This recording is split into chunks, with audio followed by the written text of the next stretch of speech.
So I would meet with chambers of commerce's, business associations, and all types of employer groups, and let them know what their responsibilities are, related to workers' comp, disability, and paid family leave.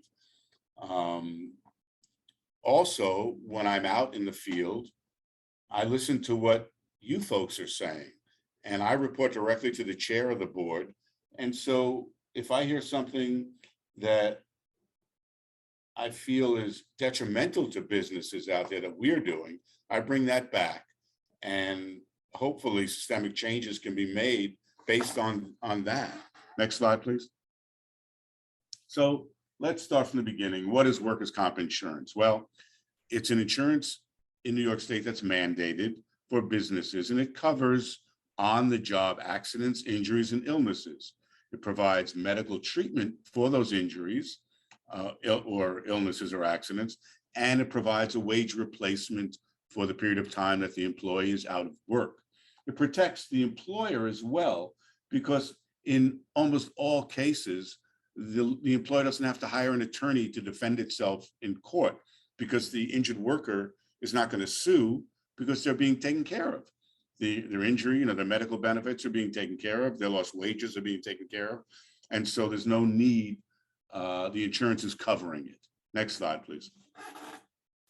Disability benefits insurance, not to be confused with Social Security disability. New York State disability benefits covers off-the-job accidents, injuries, and illnesses. However, it provides only a limited wage replacement. There's no medical benefits attached to New York State disability benefits, okay? Employees can receive a wage replacement of up to $170 a week, and that's for a maximum of up to 26 weeks. Next slide, please. All right, so who needs coverage and who doesn't? Businesses with employees need coverage. Next slide. So who's an employee? Well, basically anybody providing a service to a for-profit business, they can be considered to be an employee of that business. And any compensated individual providing service to a not-for-profit, they can also be determined to be an employee of that nonprofit, with very limited exceptions, such as clergy or teachers that are working in an IRS designated 501c3 entity. And they have to be doing teacher or clergy type work.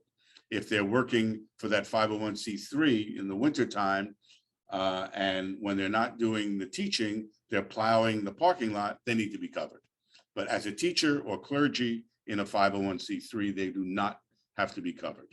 Next slide. Well, then who doesn't need it? A sole proprietor with no employees. It's me working for me, and there's nobody else. Partners in a partnership or members of an LLC, when there are only the partners and only the members of the LLC being compensated with no other employees, you don't need coverage. But if you hire somebody that's not a member of the LLC or a partner, coverage is required. And then there's the one or two person owned corporation with no employees. Mom and pop start a business. They each must own at least one share of stock and all the shares together. All right, 99-1, 50-50, and hold the offices of the corporation. If it's just the two of them, there's no third shareholder, coverage is not required.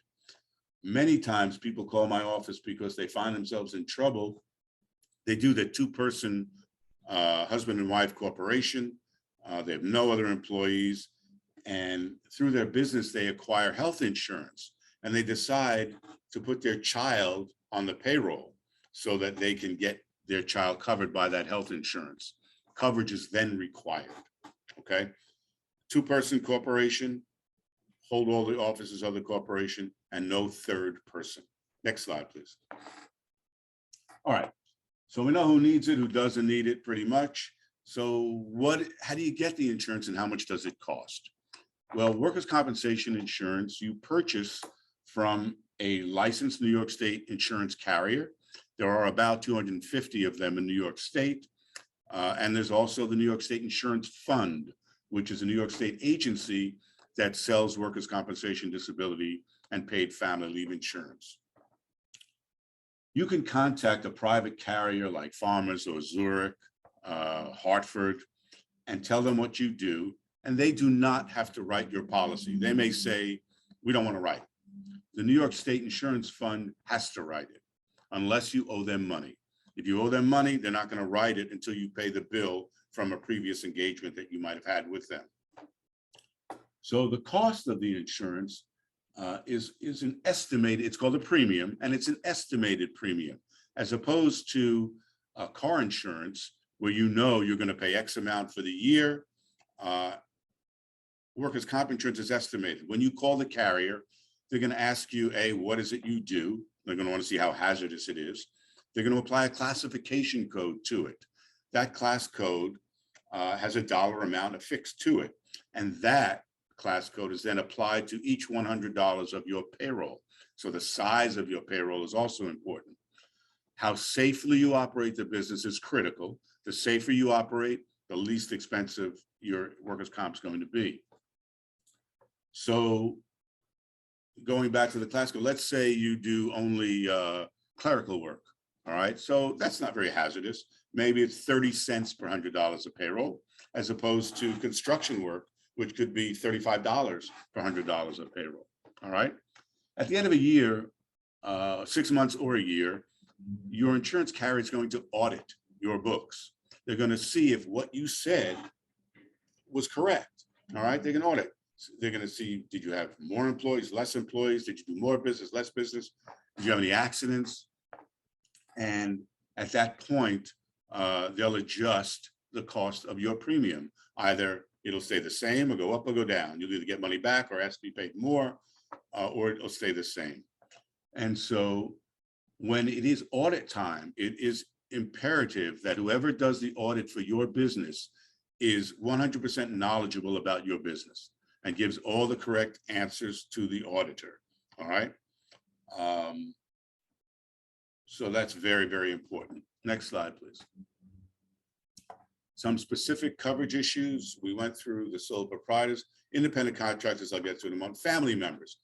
As I mentioned before, family members need coverage. Unless you set it up in a manner that I'd mentioned, you need to cover family members. Domestic employees, if you hire a nanny, somebody to come into your home, if they work less than 40 hours a week, coverage is, this workers' comp coverage is not required. More than 40 hours a week, it is. If they live with you, it is required. For disability benefits, it's 20 hours a week. All right, if they work less than 20, it's not required. More than 20, it is. Now, as far as independent contractors, next slide, please. Let's do a little test. Everybody, a lot of employees want you to be an independent contractor because it lowers their covering costs, their employee coverage costs. So I'm going to go into business. Jen's going to go into business. She's going to start a tutoring business. She's going to hire independent contractors, pay them on a 1099. Parents will contact Jen, all right, and Jen will provide them with a tutor. The parents will pay Jen, Jen will pay the tutor. Do you think Jen is required to provide workers' compensation insurance for her independent contractors that she's paying on a 1099? I'll give you a moment to write it in the chat box what you think.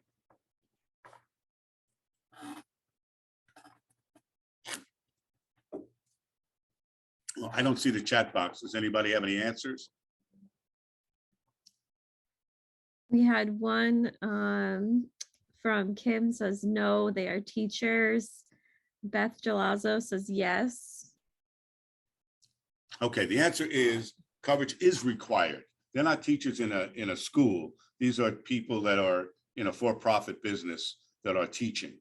And the fact that Jen is paying them on a 1099 has nothing to do with the fact that, let's say they got injured when they were doing the tutoring, they went to the hospital. The first thing they're going to be asked is, did this happen at work? And they're going to say yes. And they're going to, who do you work for? And they're going to point to Jen because Jen is paying them. Jen is telling them where to go. Next slide, please. On our website, which is wcb.ny.gov, you can click on the employer section and you'll see independent contractor. What will our administrative law judges use in determining whether somebody is an independent contractor? The first thing they're going to look at is direction and control. Are you being told Are you telling somebody where to go and what to do? Are you giving them the equipment? Does the person that you're paying have their own federal employer identification number? Are they truly another business different than yours? All right. Don't call something that it isn't because you want it to be that. All right. For more information, there are 12 criteria that our administrative law judges will use. Take a look at them. If you're unsure, contact our office and we'll help guide you with that. Next slide, please. If you're in the construction industry, there's something called the Construction Industry Fair Play Act that the Department of Labor oversees.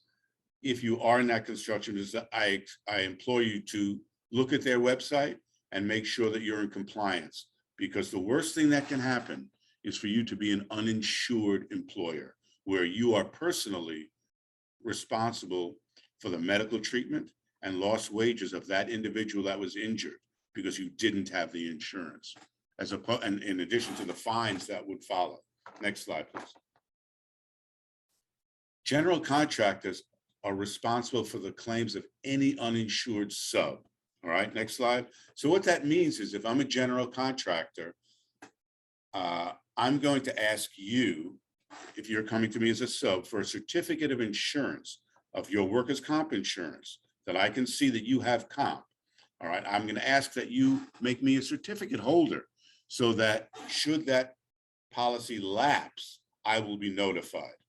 Earlier, I told you about the audit process. When you're audited, if you are using subcontractors and you present your carrier with the certificate of insurance, they will not charge you for that. All right, because if that subcontractor got injured, they would have to provide coverage if you didn't have the coverage. Many times I've seen in the past, general contractors were given a certificate of insurance by a sub. They were not certificate holders. The subcontractor, like with auto insurance, had put down a down payment and was paying monthly, but then stopped paying. And the general contractor didn't know that. So at the end of the year, he got a big bill because that person did not have coverage. If you're a certificate holder, you'll be notified and you take that person off the job if they lapse their coverage. Next slide, please. There are non-compliance penalties for employers who do not have the proper insurance. It's up to $2,000 a day for every 10 days you don't have it, or $72,000 a year.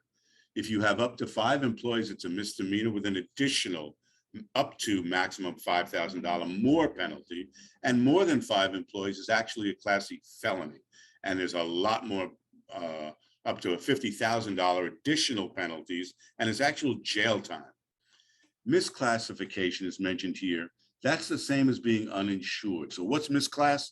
Well, if you remember, I told you when you get your policy, you tell the carrier what it is you do, and they apply a classification code to that. Well, if you're an unscrupulous person, you know you need to get the coverage to show that you have it, to get a permit or to show your general contractor. But you tell the carrier that everybody is doing clerical work. So you get a very inexpensive policy when in fact they're banging nails on a roof. That's misclass, and that's an egregious penalty. And it's one that my office, one of the things that we will not help you with, because it's a willful violation of our laws. Next slide. There's also something in New York called the debarment list. And what that is, as it pertains to workers' comp, is if you have a penalty with us, you're put on that debarment list for a year, and it prohibits you from bidding on or being awarded any contract with any municipal corporation or the state of New York for 1 year. You never want to be on this if you do work for the state, because you're out of business for a year. Earlier, I told you about the audit process. Many times I've seen employers get into a dispute with the carrier about the audit, and they fight with them and they allow their policy to lapse during that period that they're arguing it out. And then they end up winning the battle with the carrier. They were right, but they have now lapsed their coverage and they have a penalty with us. And even though, as you're going to see in a moment, I could get it reduced from what it was, now they're on that debarment list.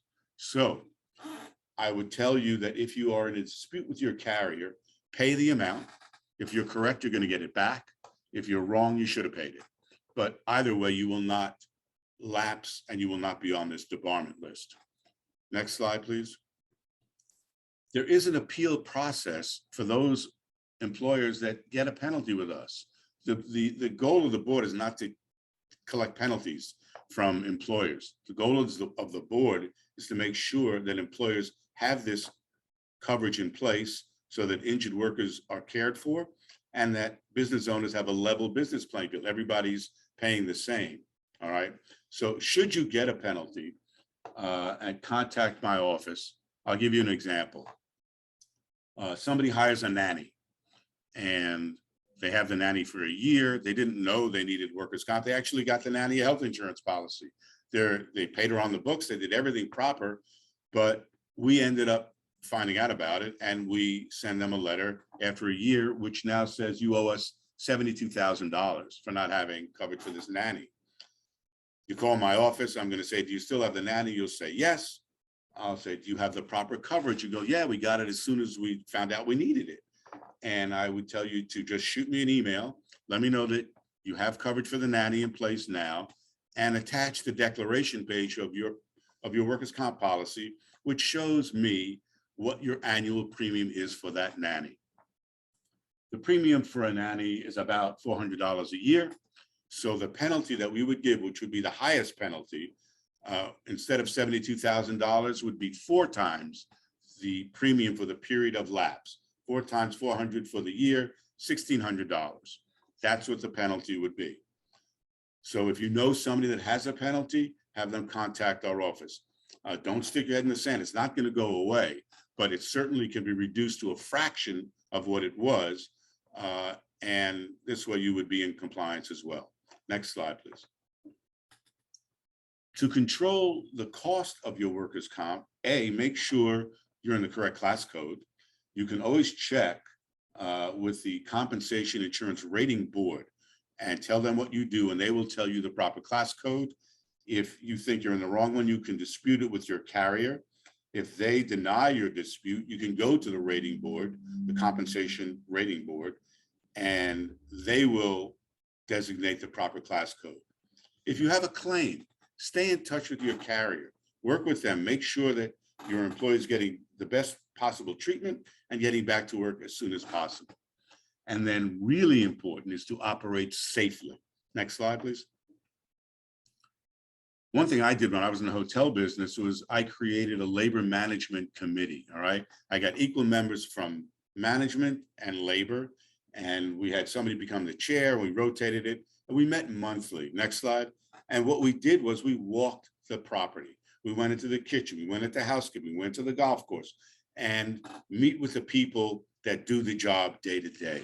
Most accidents occur when people take shortcuts. And when I was in management, I didn't know what the shortcuts were that my staff was taking. They knew what they were. So working together, we would review those procedures and make sure that the proper procedures were being followed and that we trained for safety. Next slide. The Department of Labor has something called Code Rule 60, a workforce safety prevention incentive program. And it's basically a voluntary establishment of either a safety, drug and alcohol, or return to work program. If you have all 3 of those, you can actually save 10% of your annual premium the first year and 6% additional years. So if you think that's something that you would want to try, you could contact the Labor Department at that website and see if it's something that might work for your business. Next slide. The Department of Labor will also come to your workplace and help mitigate safety risks at no cost. They'll walk your property and they will show you how to make sure you're operating as safely as possible. It's free. The number to call is listed here. When they come in, they're not going to contact OSHA and say, oh, look, we found this or we found that. They're not going to penalize you or give you fines. They're just going to come in and show you how to operate as safely as possible. You shouldn't be afraid to do this. Next slide. So your employer responsibilities, make sure you purchase the workers' comp insurance. Your carrier is going to give you a poster. You hang it where your employees can see it. Section 120 of our law states that an employee cannot be discriminated against for filing a claim. You cannot take punitive action against an employee because they file a workers' comp claim. If you have somebody that's out for a long period of time and you need to replace them and they're out on workers' compensation, you can do that. We urge you not to. We urge you to try to bring them back on light duty, bring them back some way while they're convalescing, if it's at all possible. And lastly, employees are eligible regardless of their citizenship or their immigration status. Next slide, please. Paid family leaves. The new law went into effect in 2018, not so new anymore. Next slide. So what is it? Well, in New York State, it provides job protected as opposed to workers' comp. Somebody uses paid family leave, you must bring them back. Paid time off to either bond with a child, care for a sick family member, or assist a family member that's in the armed services when they're being deployed overseas. This is not something that an employee takes for themselves. It's something they take, as I said, to either bond with a child or care for a sick family member or assist a family member that's in the armed forces being deployed overseas. Next slide, please. For bonding with a child, it provides time for both parents to bond with a child within the first 12 months of either their birth, adoption, or foster care. Next slide. When you're caring for a family member with a serious health condition, qualifying members would include either a spouse, domestic partner, child, stepchild, parent, parent-in-law, step-parent, grandparent, and grandchild or grandchild. And in 2023, January 1, siblings are going to be added to this list. Family members can actually live outside New York State and even outside the US when this is being given, but you have to be by them when it's occurring. Next slide. So caring for a family member with a serious health condition is defined as an illness, injury, impairment, or physical or mental health condition that's requiring either inpatient care or continuing treatment or supervision by a healthcare provider. A COVID-19 diagnosis may be considered a serious health condition. Next slide. For assistance when spouses, child, domestic partner, or a parent is deployed abroad on active military service, that's including the short service military deployment, military events or related activities, the service members' rest and recuperation. Maybe they need counseling, post-deployment activities, making financial legal arrangements, and childcare arrangements for military members' child. Next slide. So the coverage, virtually all private employers are required to provide paid family leave coverage. The employer must buy the coverage. They provide it. You buy it through your disability benefits. You can deduct the cost of this insurance from your employees' paychecks. It's employee funded. The employer can pay for it if they so desire, but it is employee funded. Next slide. If you're a sole proprietor or self-employed, you can voluntarily opt in for coverage within the first 26 weeks of starting a business. There's no waiting period. However, after 26 weeks of starting your business, there's a 2-year waiting period. Next slide. The time off and wage benefits. Eligible employees may take up to 12 weeks of paid family leave at 67% of their average weekly wage, which is capped at 67% of the New York average weekly wage. An employee's average weekly wage is based on their last 8 weeks of pay prior to taking the paid family leave. For 2022, the New York State's average weekly wage is $1,594.97. Employees can take this paid time off all at once or intermittently, but it must always be in full day increments. You can't take a half day off or come back later that evening and work. Full day increments. Next slide. Who pays? As I said, it's fully paid for by employee payroll contributions unless the employer chooses to pay. The New York State Department of Financial Services set the employee contribution rate to match the cost of the coverage. The current cost information and a deduction calculator is available at paidfamilyleave.ny.gov/cost. Next slide, please. Can employees waive coverage? Employees can only waive the coverage if they regularly work 20 or more hours per week, but won't be in employment with that same employer for 26 consecutive weeks, or they regularly work fewer than 20 hours per week and won't work 175 days in a 52-week period. Employers must provide a waiver form to all employees who qualify. A template waiver form is available at paidfamilyleave.ny.gov, and employees who properly file a waiver will be ineligible for benefits and exempt from making contributions. Next slide, please. Can the waiver be revoked? Well, if an employee's schedule changes such that they no longer qualify for the waiver, their waiver will automatically be revoked within 8 weeks of the schedule change. Employee will begin making paid family leave contributions along with any retroactive amounts due. Next slide. So your responsibilities is to purchase the coverage. You get that from your disability benefits carrier, and you can pay the premium with the funds that you deduct from your employees' paychecks. Tell your employees about paid family leave, and should they file a claim, you'll have to provide wage information to the carrier.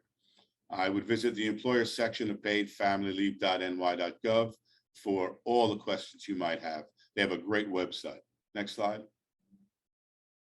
COVID-19 is still with us, and here's some information. If somebody that works for you notifies you that they've tested positive and they believe they contracted this COVID-19 on the job, you must report it to your insurance carrier, and they'll file a claim with the board. Next slide.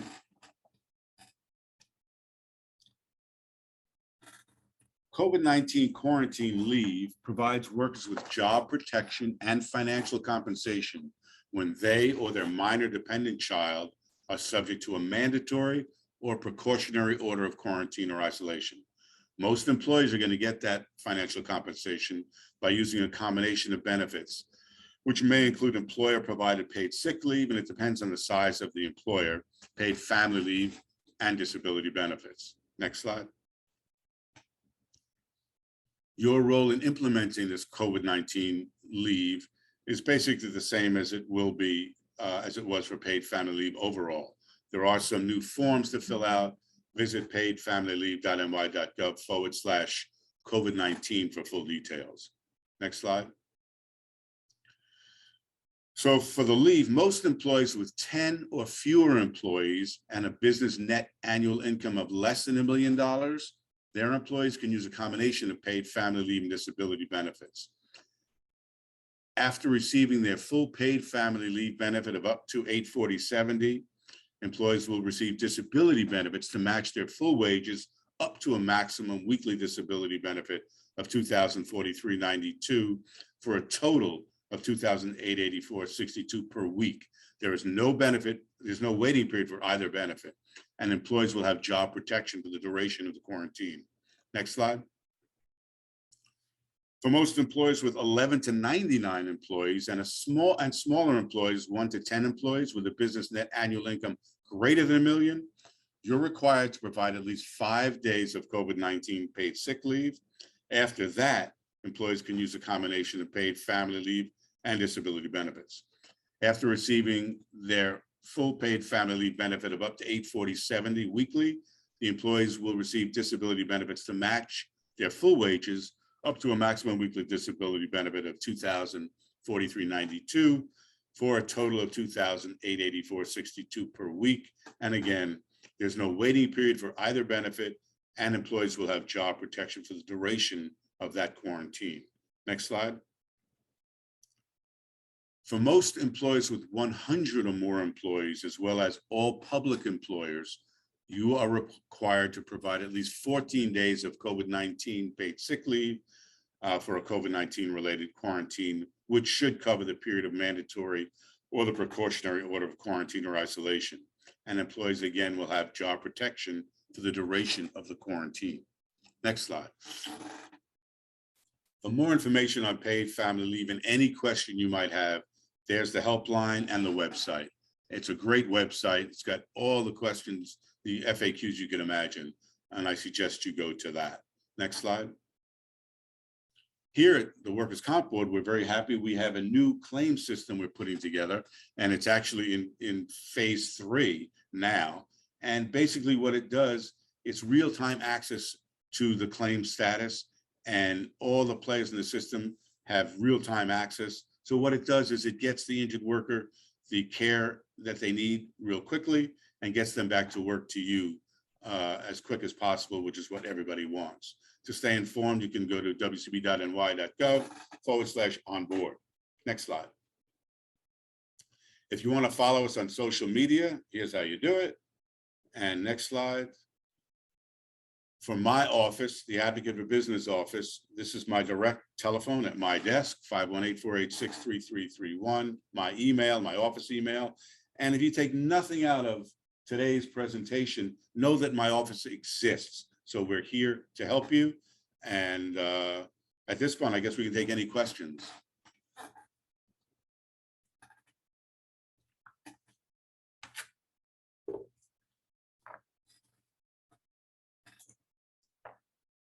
I don't see any. Oh, here's a question in the chat, Neil. If you are a corporation owned by 2 shareholders who are officers and have employees, do the owners need workers' comp coverage? They can opt out. You don't need it. You can opt out or you can opt in. Talk to your carrier, and there's a process for doing that. Thank you.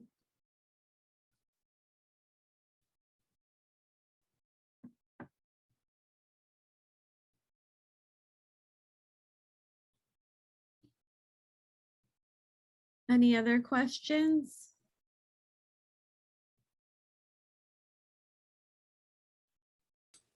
Hopefully we can Neil? do this again next year. Hi, But this in is Sharon. person. There was one, it was on the slide, a couple of slides. I see your helpline number. What was the other helpline number? We can It go was, back. Deb, you want to go 8 back to the helpline for paid family leave? Yes. Oh, that one. Okay. And we will be sharing the recording of this, as well as I think we may have the PowerPoint that we can send out. Is that Right. correct, Neil? Great. Thank you. Okay. Thank you very much for having us. Oh, we have another question, Neil. Can you talk a little bit about pay as you go, and does the NYSIF offer it?